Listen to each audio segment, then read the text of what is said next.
That's $12,000 a year over 10 years. That's $120,000 in today's market because of time value and money. That's over $200,000, maybe $230,000 he spent me back in that decade. He could have bought a lot of things with that. You know? Y'all, today's show is so good.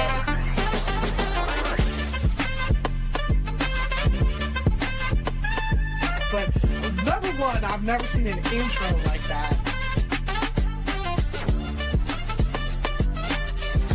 It is my hope and desire that not only will episode 30 still be fun, but episode 300 will be even more fun. You are made for something great, so go and be awesome.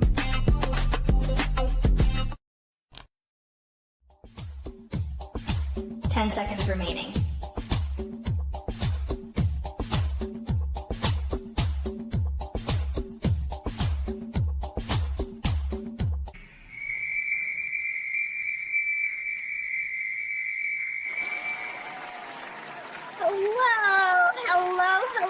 Hello, and welcome to the show. My name is Renee Hastings, and I'm your host of Renee Speaks. Y'all, today's show is going to be so fantastic, and that is because of our incredible guest. His name is David Cinelli, and he is one of Canada's top 1% realtors, an HGTV co-host, and a trusted advisor with nearly 20 years of experience. Known for his expertise and charisma, he makes complex real estate concepts easy to understand, blending data, experience, and human connection. From Toronto's luxury market insights to practical investing strategies, David brings clarity, authenticity, and energy to every conversation. Y'all put your hands together for David Cinelli.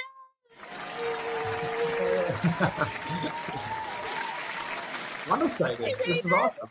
This is great. Welcome to the show. Well, thanks for having me, Renee. Really appreciate it. Thanks. Absolutely. I'm so excited to chat with you today, David. Number one reason is because I have always, I shouldn't say always, since I was probably 12, I've had a passion for real estate.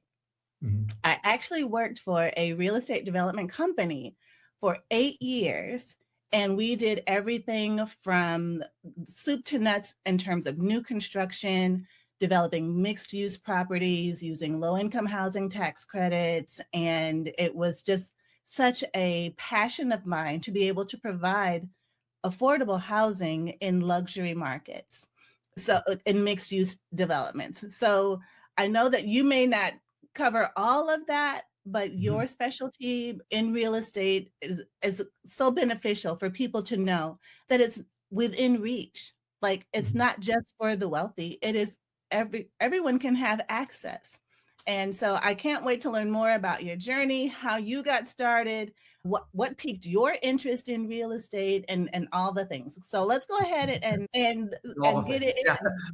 Yeah. How much time do we have? I can spend here all day talking how I got into this, and it's just like, yeah, it's quite a long journey. I never thought I'd be a realtor, to be honest, between you and I, but here I am. So it's like it's just one of those things. I don't know. I kind of got into real estate like over 20 years ago, and it was kind of fell into it a little bit. So I don't know how everybody else's journey is. So I don't know how far back you want me to go. What do you think, Renee? Yeah. Take us back to the beginning. Like, so when you were in school, did you take real estate classes, sales classes? I mean, were you in marketing or any of those things? Absolutely not. How did this happen, David? No, it didn't work out. We didn't have real estate. So so long story short, I came from an immigrant family. We were talking about that. My parents came from Italy. They met here in Canada. My dad's father died when he was 16, had to drop out of school. And then he bought his first property when he was 20 years old and learned how to build wealth, right? So my dad was like, if you ever read that book, The Wealthy Barber, that was kind of like my dad. My dad was a hairdresser, but with cash would buy properties. Now, since I was a very young age, I am the youngest of 3 boys. I'm the one that, my dad always used to say, like, I was his favorite, but we're not allowed to say that. My dad used to always bring me along with all of, picking up rent checks, doing all the looking at all the properties. And because my other brothers didn't want to go, I was of the default. So we had a lot of time, but I never really paid attention to what was going on, why we had to do this all the time. And like, Dad, why do we have to keep going into these properties, knocking on the door, asking for money, all this stuff. So fast forward to my brother and I were good at my middle brother and I were always good with hockey, but my goal became, basically get a scholarship to the States. So my dad was like, you focus on school, go get your degrees, but I want you to focus on hockey. I would work in the summer, all these odd jobs, but our main focus was, hockey and school. So when I got my scholarship for hockey as a goalie, I was in Wisconsin, I did my business courses. So I learned a lot about business and how things worked. And that really kind of piqued my interest. But it wasn't until my MBA where we started to learn about entrepreneurship. And we took a course through my MBA after I didn't really get a job as a full-time, as a pro hockey player. Kind of didn't work out. So I went back to school and then I started to get a job. I got as an analyst out of my MBA, and I quickly learned right from the start that when I got my check, it's like, I don't know about you guys, but here in Canada, we get taxed like crazy. So I looked at my first paycheck. I'm like, where's all my money going? And at the time, it's all taxes and, employment insurance, et cetera. My brother and my sister-in-law gave me a book called Rich Dad, Poor Dad. And while I was reading Rich Dad, Poor Dad, I realized that my dad was the rich dad, the one that bought all the properties and not the one who went to school and was the quote unquote poor dad. So I approached my dad I think I was 26 years old. And I said, I want to learn. I want to get my own investment property, do what you do. Because I recognized what he's been doing for us and how I was able to afford, and my brother's going to university, these nice homes, et cetera. So that kind of started. So we got into my first property just over 20 years ago. It was a sixplex, over 100 years old, had tons of problems. And my dad basically said, here you go, baptism by fire, I call it, because that house had everything wrong with it. It had asbestos, it had like a faulty, leaky roof, leaky pipes, problem tenants. It was a nightmare, to the point that, and I bought in 2006. In 2008, I wanted to get rid of it. And it was at this point, I was doing everything on my own, doing my own real estate, renting out the properties, doing all the promotions. And I was getting kind of good at it, but it was hard to sell a product which I didn't have passion for. And it was right before 2008. I learned from one of my contractors, because what I've also been doing is building a network the last couple of years, because I had so many problems with the home. It was good that you're networking between plumbers and electricians and stuff. One of my contractors came to me and he's like, how come you're not pulling equity to fix up your properties, fix up your problems? And I was like, what do you mean? Like, what is equity? Even though I went to school, did my MBA, I had 2 business degrees. No one ever talked to me about practicality, what equity was or what money was. I'm like, wait, what is this? He's like, OPM, other people's money. Use other people's money to get ahead. I was like, okay, look, talk to me about this. He goes, go to the bank, see if you get a HELOC, a home equity line of credit. It's a lower interest rate because it is secured by your property, and you're able to use that the line of credit to fix up your properties. And this was mind blowing to me, right? I was like, holy crap! So I did it, and I was like, they explained with the banks. I started to renovate a couple of the units in there. Things started to turn a little bit better, get some better tenants, and then in 2008. I was just one of those that we had a fire in the property, right? It was like, so we had to kick everybody else. And it's right before my wife and I got married, and we were renovating our own home. And it was one of those situations where, God threw that at us. It's like, if you can make it through this, you can make it through anything. And literally we had to weather the storm. So we were able to revamp the property. And then 2009 was when we were able to come back out. And I realized I really had a knack for this, right? I was able to get people into the property and really kind of sell myself. And remind me of the days when I was in the off season and stuff. I was, selling shoes as a salesman, or I was selling ice cream, or I was always selling. Didn't realize I was always selling. And remember, I had as an analyst. Analyst job is much different than I do now. It's all analytical. Whereas here was my other side of the brain was craving some creativity, and that's how I could get my creativity out with real estate. But along the journey, I've had a number of interactions with a bunch of realtors. Horrible experiences, horrible, to the point that I did not want to be a realtor. It was that bad. So first off, I had this bad connotation in my mind that realtors were used car salesmen. So I'm like, why would I ever want to be a realtor? I can do this on the side like I'm doing now. I don't need a license. I'm renting out properties. And then my wife and I started buying more properties, using equity to buy other properties and using the wealth of other people's money. And then I started teaching people how to do that. And so I was getting people, you have to learn how to identify a property. What can you get? What can we do for rent? How can you transform an existing place, renovate it using my guys? And you can turn like a single dwelling home into multiple units, and then you can get rent this way, pull your equity, how this works through a tax time. So I was kind of teaching people all of this for a number of years.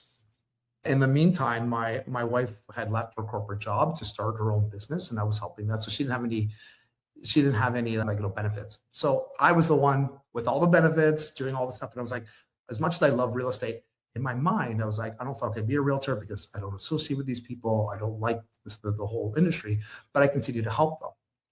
But then in 2014, one by one, I was a treasury analyst. All of us got packaged out one at a time, and I'm like, perfect. Now I can do whatever I want to do. I wasn't really happy with my job. I was doing okay, but I didn't love it, so I wasn't excelling. And I'm not used to not excelling. So it was one of those situations. I'm like, I knew that I was kind of just going through the motions because I needed to pay for my wife's benefits, make sure my family was taken care of. I had 2 young girls at the time. They were 2 and 4, but I got packaged out. And I'm like, I was so happy. I think it was like, look at the same way as I did. I was like, this is an amazing, amazing opportunity for me to do something I want to do that I could be passionate about. I just need to figure out what that was. And I decided to put into action what I've been doing to helping people, which was identifying properties, allowing them to get into these properties, help them fix them up, and then running them. So between me and my financial planner, I did a business case in which I spelled everything out and have like 3 different packages, identifying it. So find it, fix it, run it. Identifying properties, help you fix up the properties if you need it. If you run through those 2 packages, I'll do the property management for 6 months for you for free.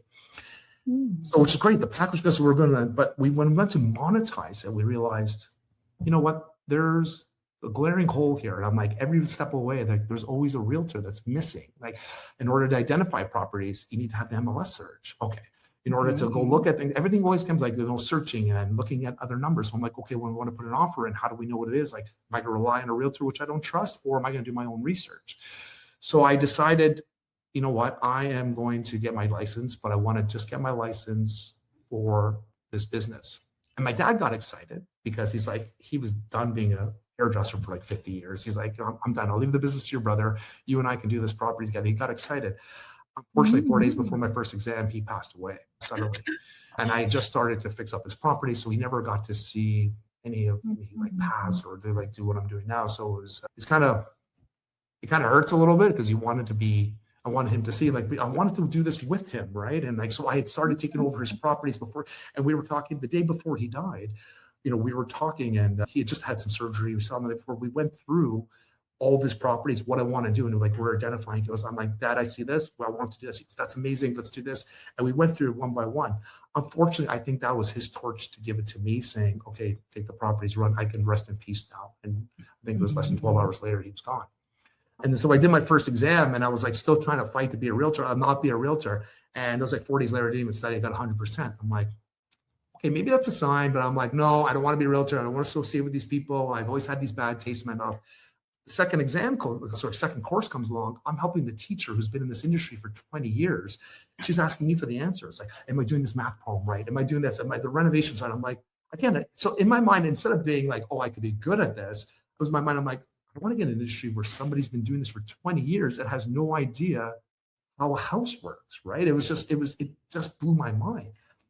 So by the third course, I finally come to grips with it. I came home one day and I said to my wife, okay, I think I should be a realtor. She started laughing at me, and she's like, it took you long enough. When I told all my friends and family to get a realtor, they're like, yeah, it made sense. Like, you should have been doing this long ago. But again, it took some time for my brain to catch up to me and to realize that. But I said, so my mandate though has always been, if I get my license, if I'm going to do this, I'm going to make sure that my clients never go through the trials and tribulations that I went through. Making sure all the things that I hated about realtors, I'm going to make sure that's not going to be a problem, that you're going to love your experience working with me, that you can't help but refer me. And that's what we've been doing. So I've been doing this for 11 years now. I'm in the top 1% to 2% nationally. I'm top 1% in Toronto. And it's just consistently throughout. Even in our terrible years, which we had last year, I say we, like me and my assistant, and I have other people working with me, we're always trying to push to be the best we possibly be. So that's my story. It's a long one. I told you it was a long one. It's a great story and so inspirational. And first of all, Rich Dad Poor Dad is one of my favorite books ever. Yeah. And I'm glad that you had an opportunity to read that as well and kind of see yourself in it. And first, and also, I'm so sorry for your loss. I know, it's really hard to lose a parent, but I'm glad that you went away feeling like he set you up for success, and that Yeah. and I'm glad that you are able to carry on his legacy and his love for real estate. And being able, I think it's when we are in those situations where we're actually providing the guidance and the wisdom to people around us, kind of in a mentor like capacity, that we recognize where our natural gifts and skills and talents are. And so it sounds like that's kind of how you got to where you are. It's like you were almost forced into it, going through classes to get your license.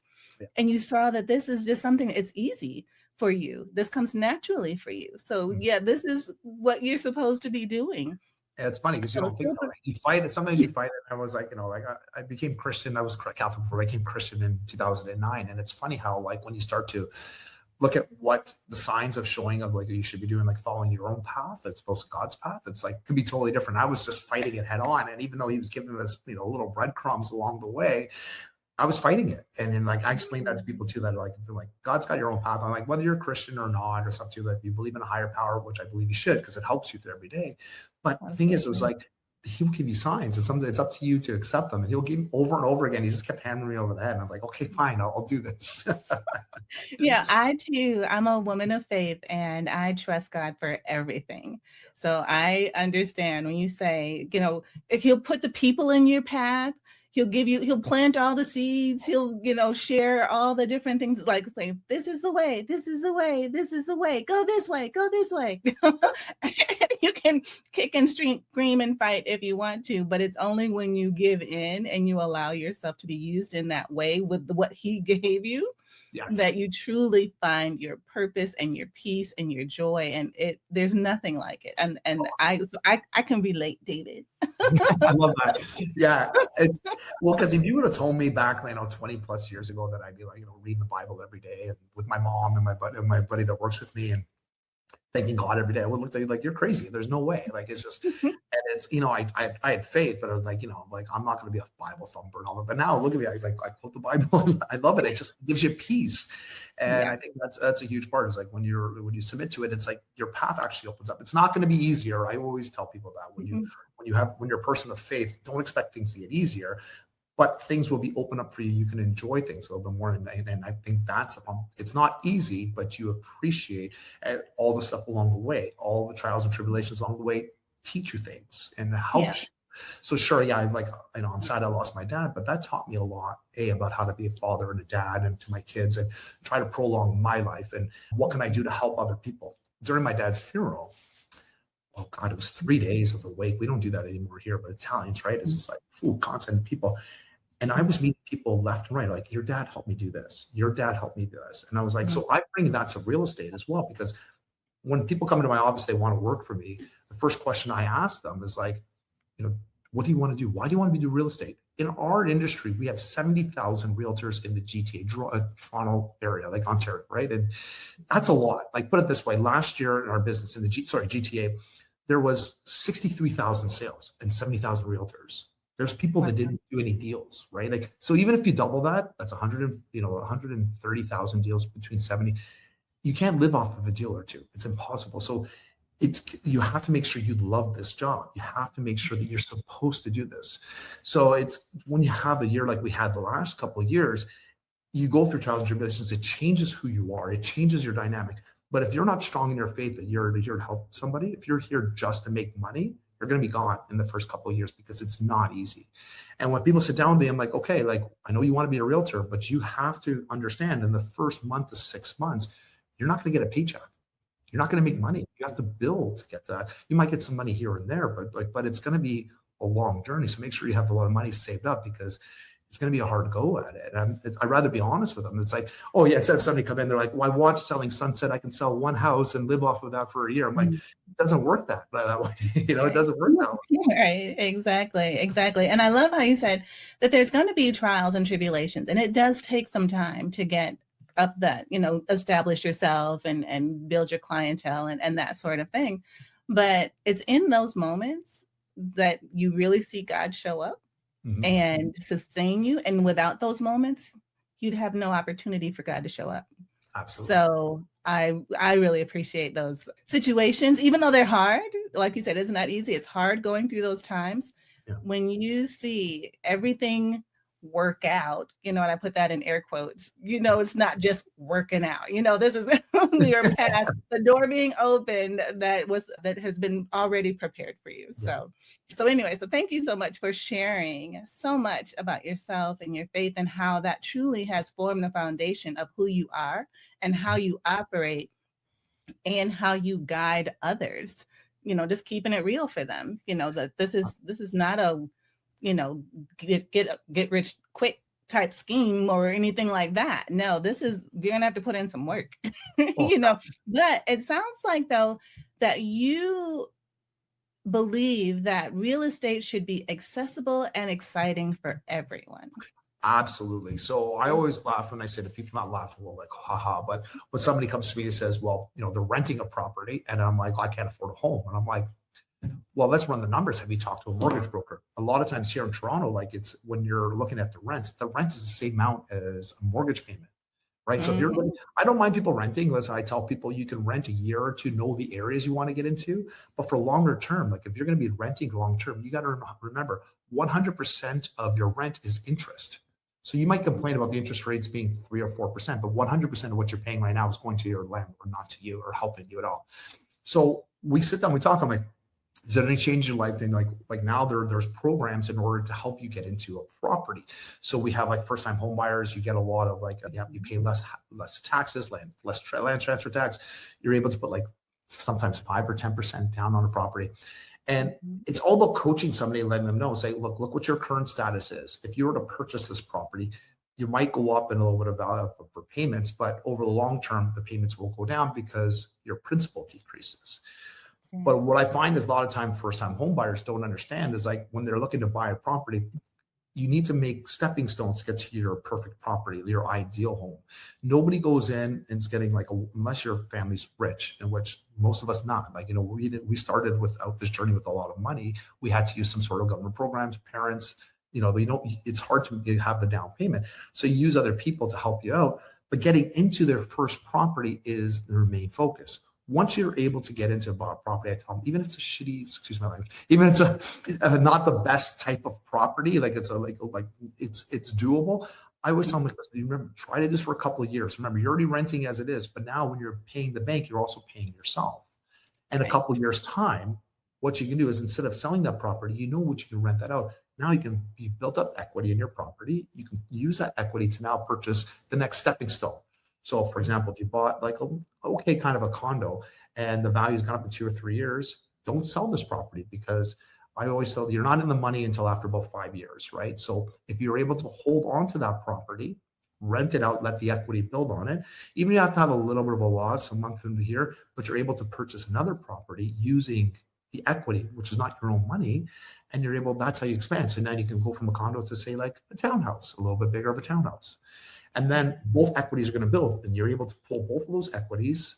So, with the value of the property's gone up in an upper market, if you honor long term, and then a few more years, now you can buy semi-detached using the bank's money to help you fund your properties. And the interest you're using on those HELOCs for investment properties are able to be, your interest is 100% tax deductible.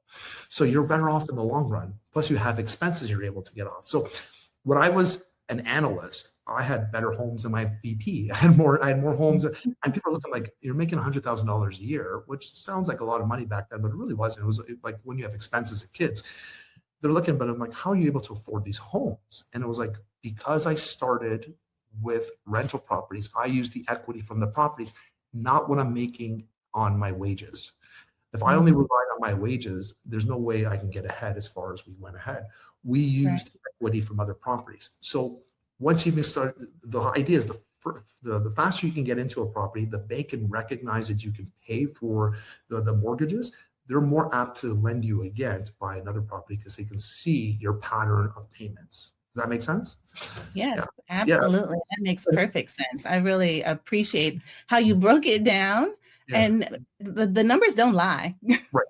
If you're paying rent and the rent you're paying is sometimes even more than what a mortgage is, and you're not getting anything in return for it, and it stays the same year after year and doesn't get lower, I mean, it just makes sense the way to be an investor and be a homeowner as opposed to being a renter. Nobody should.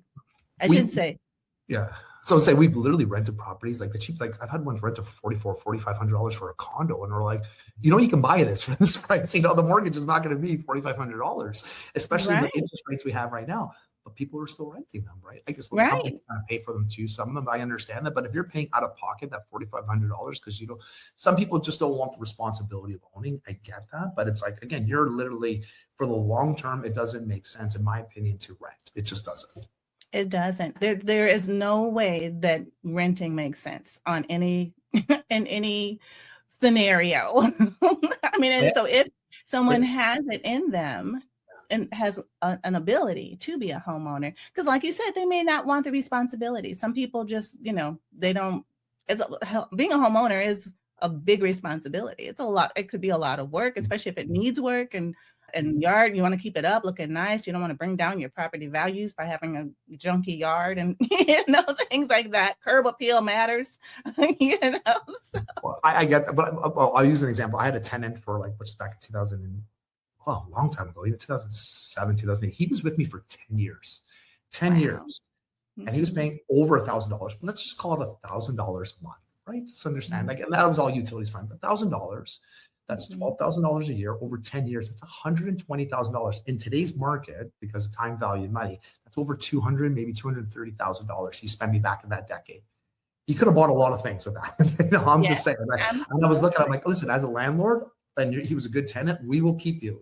We won't increase your rent that much. It's like, I always say, if you're a landlord, don't always look at the bottom dollar. If you have a good tenant, you might not even sometimes I don't even raise the rent to my clients year to year. My tenants, some people say oh, you're supposed to every year to keep up with inflation. If you have a golden tenant that you're not bothering, the extra 2% increase is not worth my time and money. I'd rather keep them happy.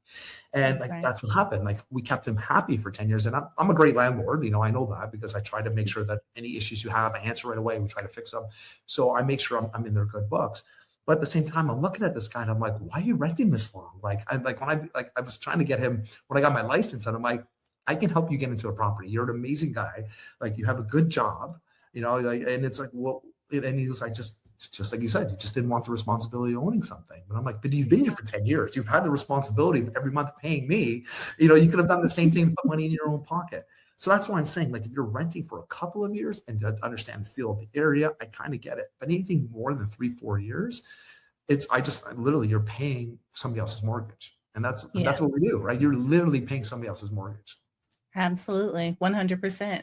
Wow, David, this has been so enlightening and educational and informative. And I know that right now you're in the Toronto's luxury market, serving clients in that area.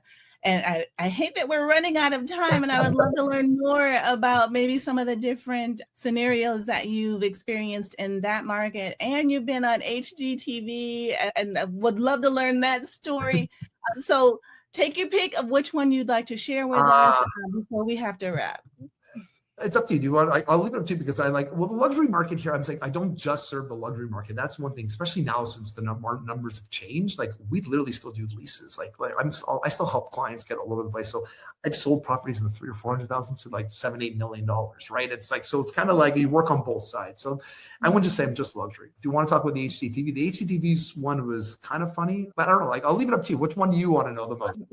Since HGTV is my favorite channel, if I'm not watching Netflix, I'm watching HGTV. Let's do that one. How did that come about? So it's kind of funny. I was trying to revamp. So since I've been a realtor too, my creative side, I always wanted to do more videos. And our brokerage, amazing brokers, always telling us, video's the next way to go. Video, right? And I was starting to get my hands into some sort of videos and taking courses. And I came across this guy named Keenan Wong. And he was an Oscar nominee for one of his short videos he did, or films. And he's like, realtors, I'm going to help you guys excel to the next level using 4 different types of videos. So I hired him. I said, listen, I'm like, what is included in this, right? And we did this longer form video and a couple of short ones. And he organized the photographers from New York over here, taught me how to do all this kind of stuff. So we had like this, like a lifestyle video of kind of who I was. Fast forward, like again, I have a lot of followers on Facebook and Instagram. And one of my followers reached out to me and they're like, hey, there's an open casting call for HGTV for realtors in Toronto. Do you want to put your, hat in the ring? And I was like, sure. And so I looked at the criteria and they're like, send us a video of who you are and all that stuff. I'm like, well, I just recorded this high-end, pretty cool video. So I told them a little bit about my bio and then I sent in the video. Didn't hear anything. All of a sudden, then I got a phone call and they're like, oh, you've been shortlisted. I'm like, for what? For the open casting call. I'm like, I didn't even think about it. I thought it was just like, yeah, it's one of those scams, it's not gonna work. But I got a second interview and I was like, okay, this is kind of cool. And they're like, and then I didn't hear from them for like 2 years, and then or a year and a bit. And I got a phone call one day and they're like, well, remember that interview you did? And I'm like, well, you got the gig. I was like, well, that's like, are you kidding me? Like, yeah, there was 5 there. The show is going to be basically luxury market in Toronto, like, it's high-end $1 million listing for Toronto. They had a couple of realtors. They had like 4 of them. They won the 5th one. There's another person they were kind of interviewing. And basically you're going to be the co-host. And I was like, that's pretty cool. So none of us knew each other. And then we had to keep everything under wraps. But the funny thing is, I don't want to give too much about HGTV or anyone, but it's funny how they're not scripted, but I wouldn't say they're not in real time, right? So you learn a lot of things on the back ends. Like, so we had to go and talk to some of our clients. You have to talk to your clients, figure out who's going to be there, who's going to and then, so we had to brainstorm a whole bunch of scenarios and they're not all real. So my storylines were all my clients and friends, like there happened. So some of the storylines, like I was in out of the 8 episodes, I think there was 4 of them I was in because we all took turns doing it. And so my guys were real, right? We looked at some of the other episodes. I'm like, I don't know if that's true or not. But fast forward, what happened was the show was called Hot Market. You could probably still watch it on Hulu. I had my wife involved and everything. It was a good show. It was a great experience. But what happened was we aired in February 3rd, 2020. So they were already talking second season, like they had everything ready to go. So when we aired, it was a big push. And it's one of those few things, like with our show, we had a good push in the beginning and then it kind of slows. Then you find your audience and then our audience started increasing. So our viewership was starting to increase, which usually doesn't happen with a new show. It's the other way around. So HGTV was getting excited. But remember, we aired in February 3rd, 2020. A month later, the world shut down. And everything kind of put on pause. So we had a phone call with HGTV. I think it was a few months afterwards. And so they were syndicating us in places like Indonesia and in the States, which is great. So they're like, you guys get royalties. We're trying to build some momentum for you. Everything was going on. But right now, HGTV is not, we only got permission to do some sort of shows, right? So you're either pre-production, whether shows are already shot, either a yes, no, or a maybe. So all the shows are out of 15 of us, I think 3 of them were already started. They already had some shots taken. So they continued with their show. Our show was a maybe. There's a couple of us are maybe, and the rest of them were a no.